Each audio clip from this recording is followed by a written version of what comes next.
بسم الله الرحمن الرحيم الحمد لله رب العالمين وأصلي وأسلم على نبينا Muhammad وعلى آله وصحبه أجمعين.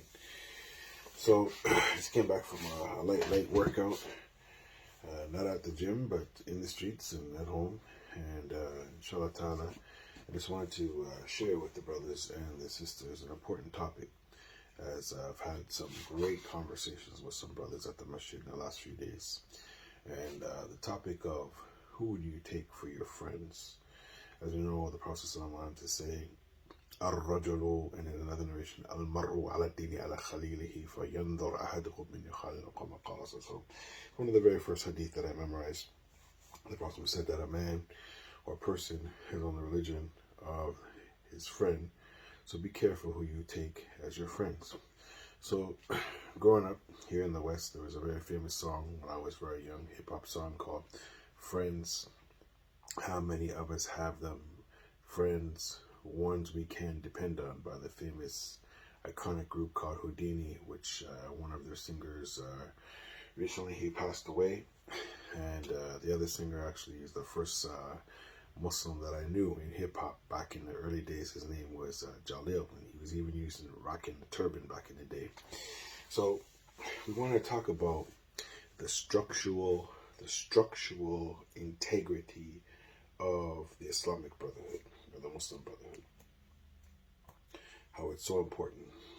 There's verses in Hadith talking about Barnyan and Marsus, solidified structures. And it's extremely important because, we have to get beyond our past because it didn't last. So we want to talk about, and this is all in light of health, wealth, and knowledge of self. And part of knowledge of self is knowing who's supportive of you. Because we know that there's scars, and I have many scars, not physical scars only, but many scars with dealing with a lot of brothers over the years. Scars of unsupportive friends and community members. I've had really ultra-critical friends, leaders, and teachers and family members critiquing me. I've had ridiculous friends, teachers, negative influence me over the years. But I've grown all past that.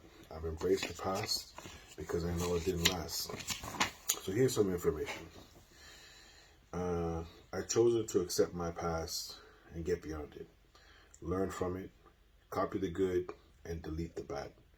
So the journey of life and the people you meet, as you know, throughout life, you're going to meet all kinds of different characters, different people, some beneficial, some you can learn some things from. It might not necessarily be spiritual matters, but you can learn other things from. So basically, I want to break it down to the framework of learning from this. I have developed expertise because it came from years of experience. Again, we're talking about structural integrity. And recently, a person, they gave me some really good advice.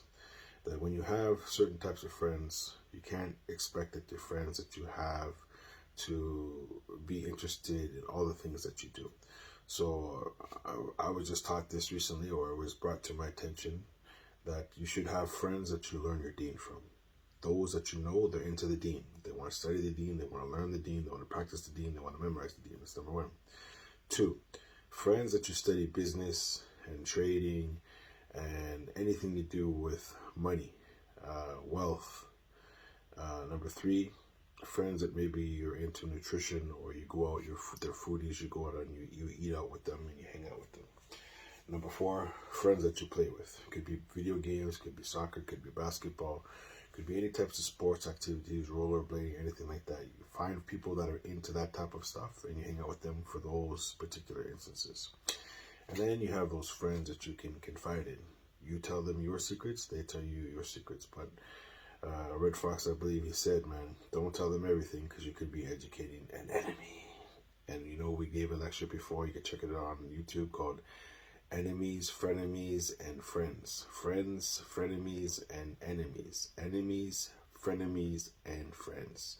So anyways, this is talking about structural integrity of the Brotherhood. And Allah Ta'ala, He went on to say,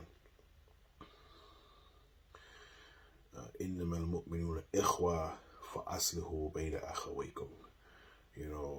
Allah Ta'ala said, verily the believers, this is the condition here, are brothers. So make reconciliation between you and your brothers. وآخر دعوانا أن الحمد لله رب العالمين.